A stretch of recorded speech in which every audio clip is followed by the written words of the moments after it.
Estamos iniciando mais um programa Visão Nacional, hoje com a presença do fazendeiro Luiz Affers. Boa noite, Luiz Affers. Gostaria que o senhor começasse falando da Sociedade Rural Brasileira, que é a entidade que o senhor é presidente. Senhor, é um grande prazer. A Rural é uma sociedade de produtores agrícolas que começou em 1919 e tem uma penetração muito grande. A Rural, como nós chamamos, tem estado presente em todas as grandes discussões nacionais, em todas as questões relativas à agricultura. No seu quadro tem fazendeiros de todos os tipos, mas principalmente fazendeiros médios e grandes, porque os pequenos são muito bem atendidos pelas cooperativas. E nós temos estado presentes nessas discussões com as nossas opiniões, com as nossas observações.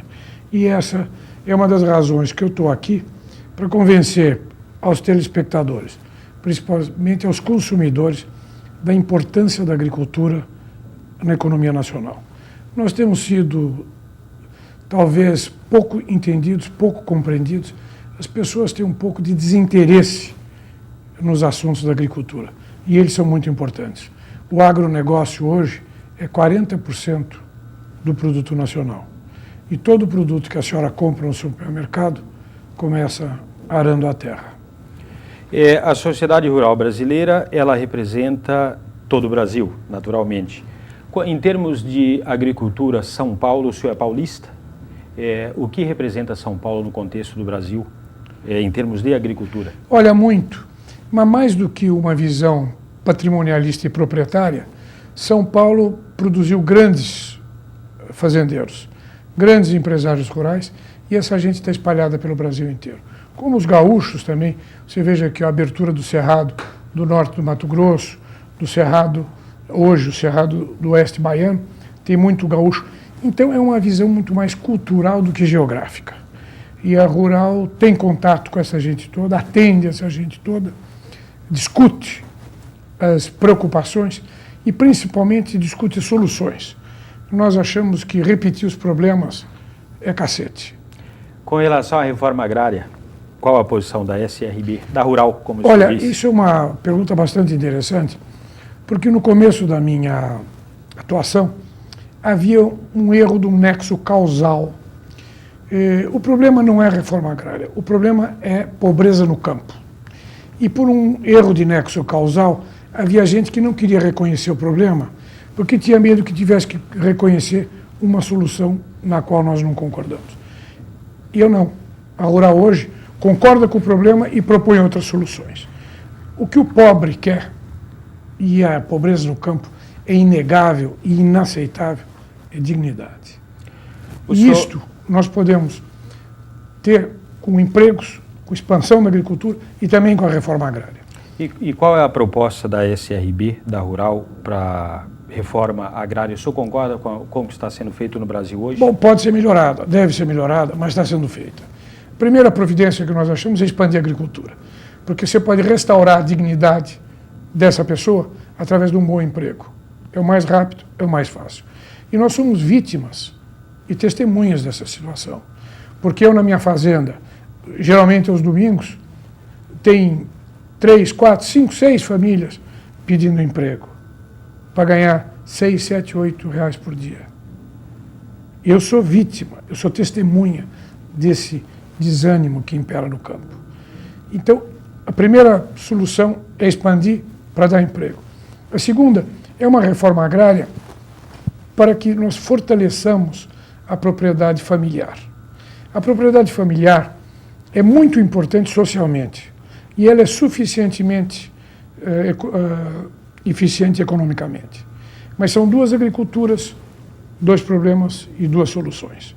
Eu sou a favor da propriedade familiar porque ela dá um espaço de se resgatar a dignidade ao homem do campo. E ela não conflita com o grande empresário fazendeiro. São independentes. Agora você precisa entender que o MST tem mais interesse no poder do que na solução. Ele administra o problema e não quer a solução. As últimas manifestações dele são claramente a favor de um Estado totalitário, socialista e estatal. E o governo tem feito o possível.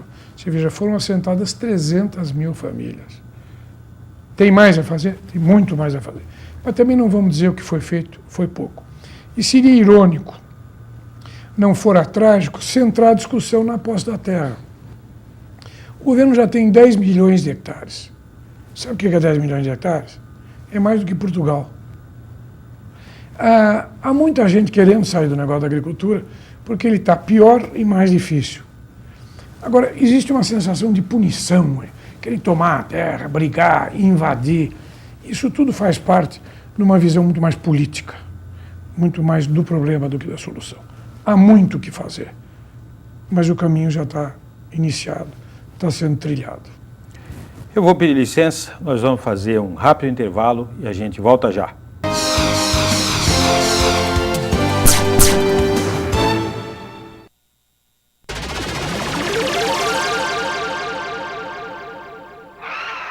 Você sabia que tudo isso tem a sua participação? Eu sempre achava que era obra do governo. Quer dizer que eu também ajudei?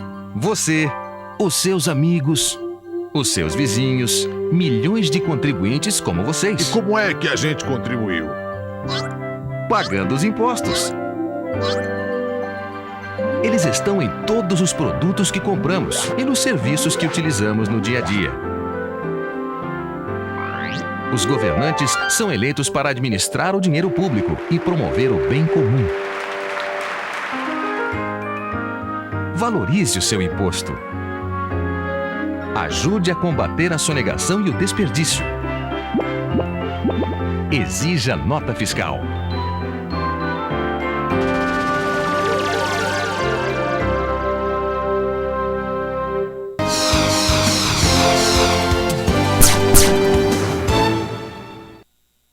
Estamos de volta com o programa Visão Nacional, recebendo hoje o fazendeiro Luiz Áfias.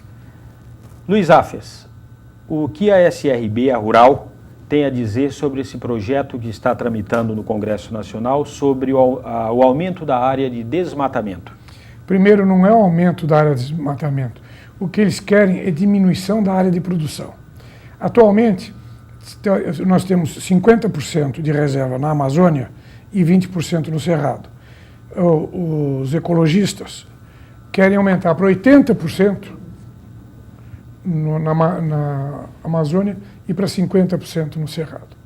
Além disso, nós temos áreas de preservação natural, nós temos que manter as beiras do rio reflorestadas, o que eu acho que é um grande equívoco, porque todos nós, e nós somos ecorresponsáveis. E nós precisamos convencer aos ecochatos, principalmente, que nós somos parceiros, nós somos parte da solução. Nós não somos inimigos, somos nós que estamos lá no mato. E você precisa entender que as modas mudam também. Até 1920, 1930, nós éramos multados porque não derrubávamos a beira do rio por causa de maleita. Agora nós vamos ser multados porque nós não reflorestamos. Quer dizer, isso tudo tem uma época, um tempo para se acomodar. Eu quero dizer que nós, na Rural, somos absolutamente responsáveis no sentido ecológico. E vem aí uma complicação maior, que é a administração da água. E eu peço ao público todo, e principalmente aos que estão muito interessados na ecologia, que nos entendam como parceiros. Vamos discutir, vamos debater, vamos explicar, mas essa sua colocação já mostra uma certa prevenção. Aumentar o desmatamento, não é verdade. Outra coisa que precisa ser visto é como nós vamos administrar isso. E também qual é o interesse nacional e qual é o interesse estrangeiro. Vocês viram agora na encrenca de Seattle, da OMC, que os países europeus, os Estados Unidos e o Japão querem colocar todos os tipos de barreira para o desenvolvimento da agricultura dos países subdesenvolvidos. E aí eu faço uma acusação muito séria. A pobreza no campo, principalmente na América Latina, e há muita pobreza, eu conheço a América Central, que vem do México à Argentina, é o resultado da proteção dos mercados deles, que não nos deixa expandir, dar emprego, criar riqueza, alcançar a dignidade. Essa questão do aumento ou não da reserva das matas, isso gera um custo para o empresário agrícola, para o fazendeiro? Não só gera custo, como gera complicações. Se você for produzir só em 20% da área, Você imagina transporte, cidade, como vai complicar isso. Segundo, nós somos muito mais a favor, em vez de você ter pequenas reservas, dentro de uma bacia hidrográfica, você fazer uma reserva grande.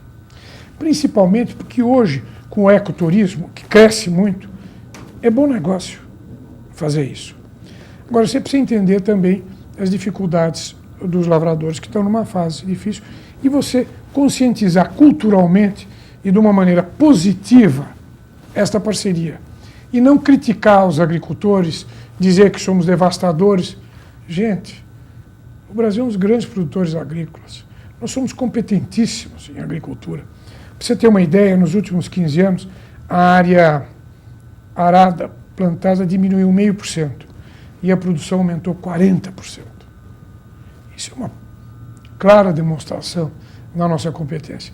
Então, o que eu peço aos ativistas da ecologia é parceria e não crítica, ou sermos considerados adversários. Como é que anda a relação dos empresários agrícolas, dos fazendeiros, com o IBAMA? É razoável. O IBAMA, tecnicamente, é competente, mas aí você precisa entender, Davi, outra coisa. As discussões são sempre técnicas, mas as decisões são políticas. Pode prestar atenção nisso. Então nós temos que ter uma discussão técnica boa, bem feita, mas a discussão passa pela opinião pública, passa pela percepção política. E é isso que nós temos que arbitrar, consolidar e decidir.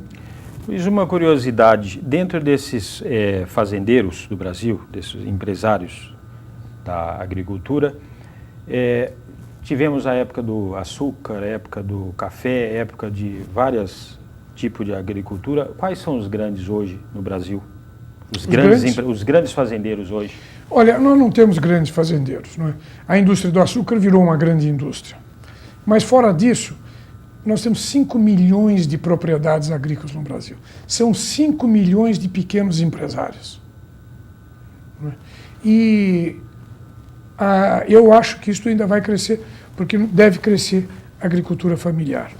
Nós temos empresários extremamente competentes.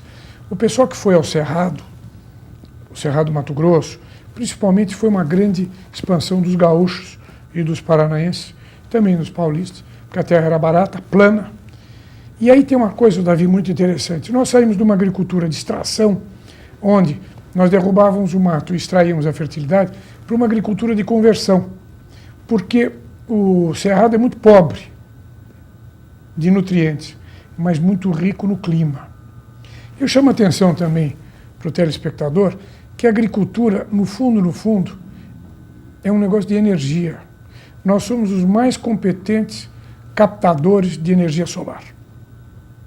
E através de uma agricultura de conversão, não mais de extração, nós convertemos energia solar em insumos em produtos. E o Cerrado é ideal para isso.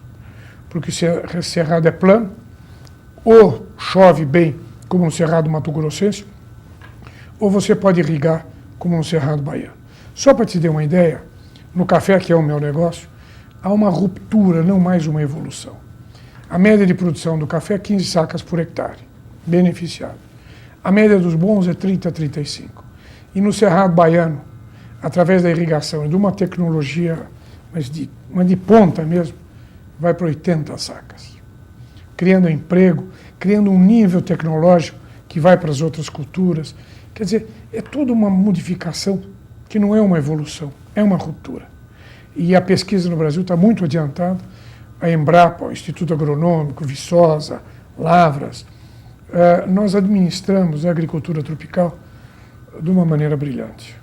Essa questão do café, hoje não é o produto brasileiro mais exportado, né? O café não é mais. Até recentemente eu tive numa reunião da ENAEX, Associação dos Exportadores, e estava ali uma discussão elegante, quem seria o maior exportador brasileiro, se era a Embraer ou a Vale do Rio Doce. E quando eu fui falar, eu suspirei, eu disse, somos nós, produtores de soja.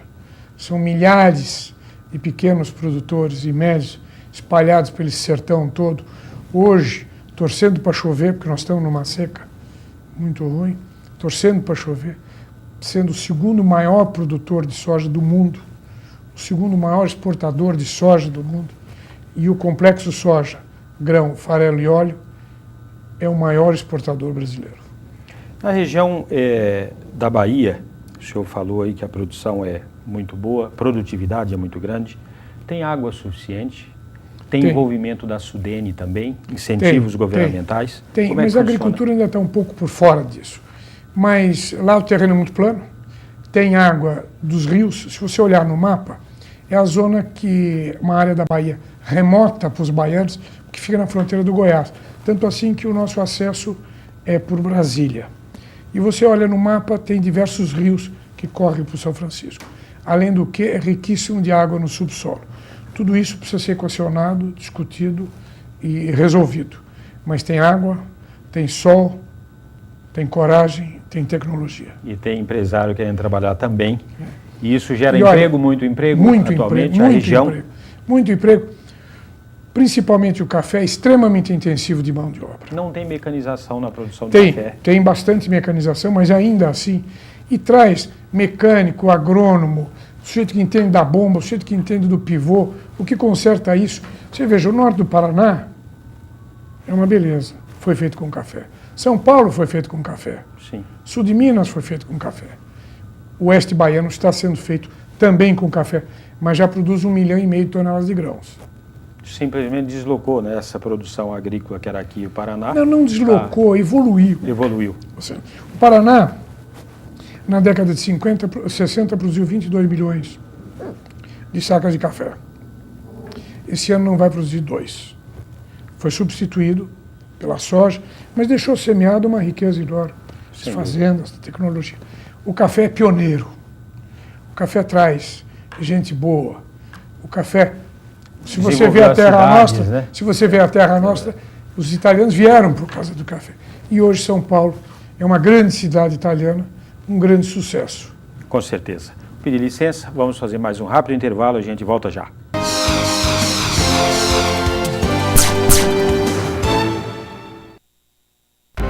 Uma nova era está aí. A era da amizade, da aproximação, da paz e da alegria. Onde até a tecnologia é amiga, ajudando, facilitando as nossas vidas. Um tempo onde as esperanças se renovam. Onde a palavra é acreditar. Esse novo tempo é a cara de São Paulo. A cara da nossa Caixa. Bem-vindos ao ano 2000. Bem-vindos à nossa Caixa. O novo Banco de São Paulo.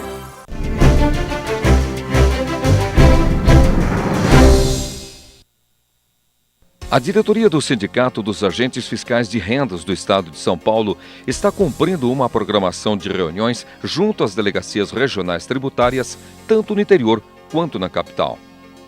Esses encontros têm como objetivo levar aos agentes fiscais as principais questões da categoria, tais como reformas administrativa, previdenciária e tributária que estão em andamento no Congresso Nacional, reestruturação da Secretaria da Fazenda, subteto, contribuição previdenciária de inativos e pensionistas e outros assuntos pertinentes à classe dos agentes fiscais.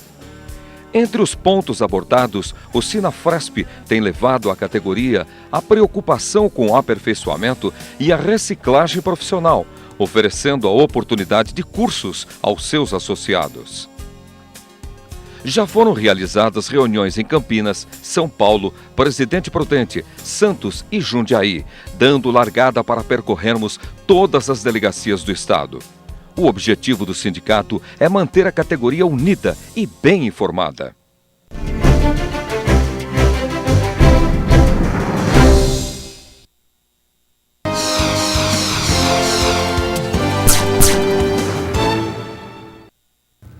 Estamos de volta com Visão Nacional. Hoje falando com o Luiz Raffers, que é o presidente da Rural, Sociedade Rural Brasileira. Qual a diferença entre a Rural e a UDR? Olha, a UDR nasceu de uma aflição muito grande que se apossou do campo na época da Constituinte. Foi um movimento espontâneo, mas um movimento muito de reação. Passada a Constituinte, o DR diminuiu muito a sua ação. A Rural não. A Rural tem uma visão de mais longo prazo, é mais antiga, de 19, atende a muitos fazendeiros, atende a visão de grão, quando a UDR também vinha muito da pressão que estava sofrendo sobre os pecuaristas. Eu diria que a Rural é uma ação e a UDR uma reação. Essa questão dos créditos, que o governo incentiva os empréstimos, sempre tem alguma questão com relação ao financiamento da área rural e as negociações. Como é que o senhor Isso é outra coisa isso? boa que você perguntou, porque o público tem uma visão muito negativa da gente. O problema é o seguinte, na transição, principalmente, que eu lhe falei há pouco, de uma agricultura de extração para uma agricultura de conversão, é uma agricultura que precisa de mais capitais. Você precisa investir em máquinas, em adubos, em correções, em tecnologia. E a agricultura tem rendas muito baixas e os níveis de juros foram muito altos. Além do que, houveram dentro, por exemplo, plano Collor, que é uma coisa que a gente sempre explica. Quem devia o equivalente a 100 sacas de soja no dia 1º, no dia 2 estava devendo 170. E não sabia nem por quê. Porque foram aplicados índices de correção diferentes. Aí foi em 95, o juro foi para a lua e os preços foram contidos. Os nossos índices de troca foram complicados. Agora, é evidente que o sujeito, o fazendeiro, ele entende de tocar roça. Se ele fosse um bom administrador financeiro, ele ia ser dono de banco de investimento, que até, aliás, quando eu crescer, eu quero ser banqueiro de investimento. Então, criou-se um impasse que foi muito mal explicado também. E a agricultura só deve 20 milhões de cruzeiros, de reais, para um faturamento de 80, para um patrimônio de 400. Quer dizer, os números são pífios. Para você ter uma ideia, a cafeicultura, que é uma coisa muito importante, não deve 500 milhões de dólares, entre investimento e custeio. Gente, 500 milhões de dólares. Aquela encrenca do Banco Marco outro dia, em 2 dias, foi 2 bilhões de dólares. Então eu também preciso conscientizar o público de que a dívida é pífia, porém aguda, porque ela está vencida e nós não temos renda para pagar. Nós nunca dissemos que não queremos pagar. O que nós temos dito é que nós não conseguimos pagar. Evidente que tem malandro, vão contar de alguém que tomou dinheiro. Tem malandro como tem malandro de todas as classes. A nossa participação na malandragem certamente não é maior do que a nacional. Mas nós precisamos equacionar isso. Não é? Nós precisamos mostrar ao público que nós fazemos parte da solução e não do problema. Como é que o senhor está vendo hoje, a Rural, a questão do MST? A gente acompanha na mídia, eles estão, na verdade, o MST está fazendo movimento no Brasil inteiro. O governo parece que tenta resolver, mas acho que não consegue atender essa demanda. Olha, o MST, como é que o senhor vê? O MST você não vai atender ele nunca, porque é feito enxugar gelo, porque ele sempre vai querer mais. O que acontece é que tem diversas linhas dentro do MST. Tem a linha mais radical que quer fazer o Brasil uma nação totalitária socialista. Isso, eles estão atrás do poder e não da solução. E você veja que nós, na Rural, fomos inequivocamente contra a violência. Claramente, fora da lei não há salvação. E o MST usa e abusa de romper com a lei. Invade, discute, faz isso tudo. E a Rural tem sido claramente, inequivocamente contra a violência, ainda que para defender o seu patrimônio. Porque fora da lei não tem salvação. Agora, o MST quer tudo. Quer que se resolva um problema de 50, 100 anos em 2 ou 3 anos. O governo já tem 10 milhões de hectares. Terra não é problema. O governo não tem recursos. E depois não basta dar terra. Nessa agricultura nova, precisa da tecnologia. E é interessante que o MST contra soluções. Por exemplo, o Banco da Terra é uma iniciativa muito boa, porque o filho do situante, que já sabe, que já é do ramo, vai, compra um pedaço de terra, o governo financia. O MST não quer isso, porque acha que não pune o fazendeiro. Nós somos parte da solução. E alguma coisa que eu acho muito interessante é que, pelo esforço nosso, e por isso eu também estou aqui hoje, a opinião pública já se dá conta das verdadeiras intenções do MST. Nós chegamos ao final do nosso programa. Gostaria de ouvir as considerações finais do senhor. São tantas. Eu queria dizer ao telespectador que se orgulhe da sua agricultura.